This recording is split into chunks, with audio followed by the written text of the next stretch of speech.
என்னப்பா கூப்பிட்டுனே இருக்கிறீங்க? சாமி பார்க்க வேண்டியதானே, செப்பல் போட்டுக்கினேன் சுற்றி. ஆ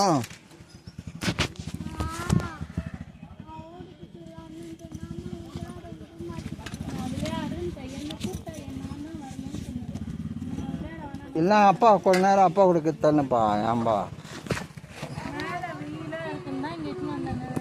ஏன் உனக்கு என்ன ஏசி போட்டால் விடுவாங்க?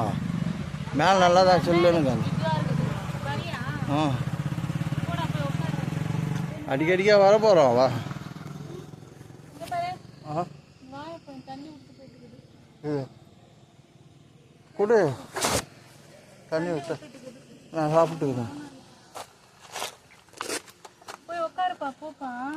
இதுக்கப்புறம் நான் சாப்பிட்டுக்கிறேன். வண்டியில உட்கார்றா. வீட்டுக்கு தான் போகணும், யாரும் இங்கே போகக்கூடாது.